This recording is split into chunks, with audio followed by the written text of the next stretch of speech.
こんにちは、北谷です。軽トラキャンピングカー DIY 第17弾。前回で外装が完成したので、今回は内装を仕上げていきます。まずは天井。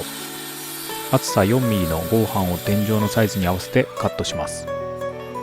継ぎ目が少ないのが理想ですが、破砕が出るともったいないので、継ぎはぎで無駄なく使い切ることにしました。次に天窓に当たる部分をジグソーでくり抜いていきます。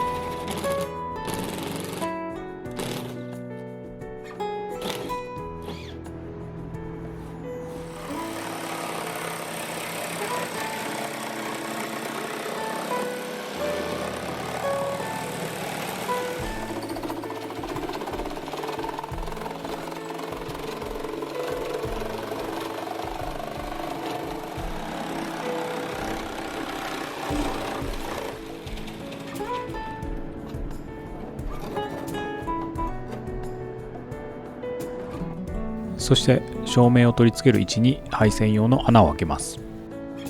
今回は3個 ×2 列で計6個の LED ライトを取り付けます。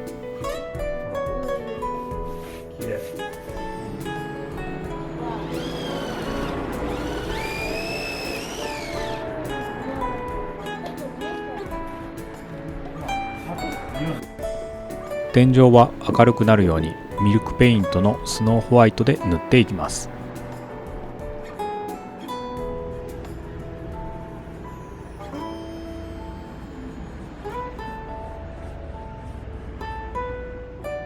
ハケで塗るとムラっぽくなってしまいましたが、味があると前向きに捉えることにしました。LED は天井に固定できるタイプなので、配線を通して両面テープで固定します。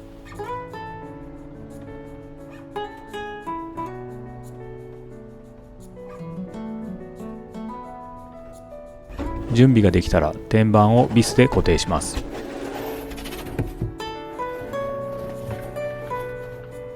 糖質防水シートで覆われた外装と違って柱が見えているので固定は楽でした。配線をテープで仮止めしていきます。このシェルでは突き出し部にポータブル電源を置いて電源供給します。1列目の点灯確認、いい感じです。同様に2列目も固定したら天井の完成です。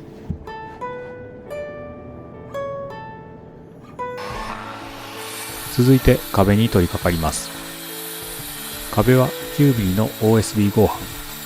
重量が気になりましたが、こだわりポイントだったので強行しました。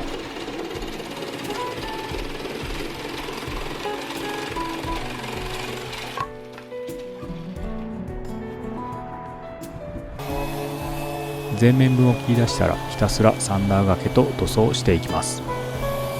塗装はブライバックス、ジャコビアンとラスティックパインの2色で仕上げました。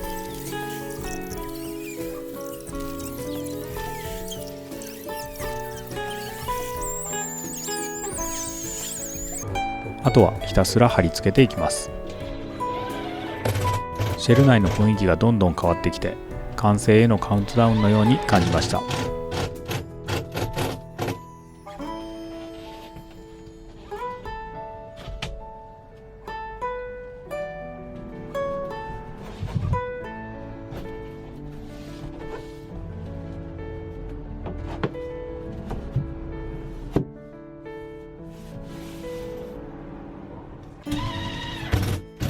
OSB 合板は継ぎはぎでもそこまで目立たないのでちょうど良かったです。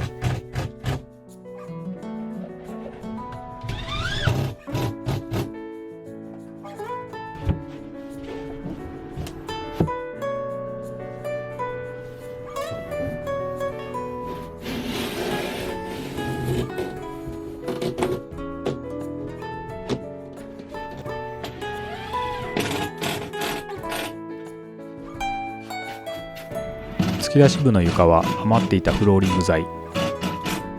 終盤は今までの余り材でほとんど賄うことができました。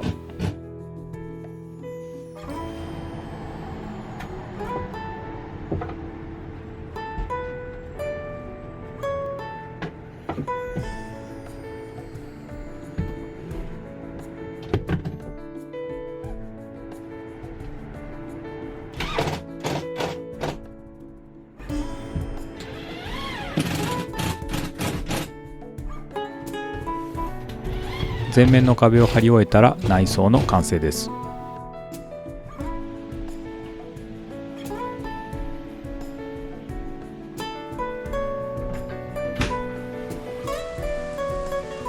暖色系の LED 照明と OSB 合板が想像以上にマッチして大満足です。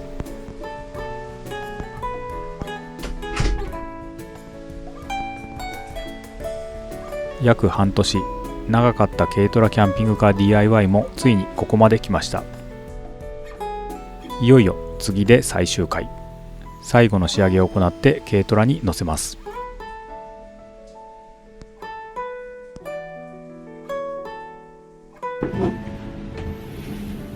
初めて横になると足も伸ばせてゆっくり休めそうです。最後まで、そして新しく始まる旅行にもお付き合いいただけると嬉しいです。それではまた。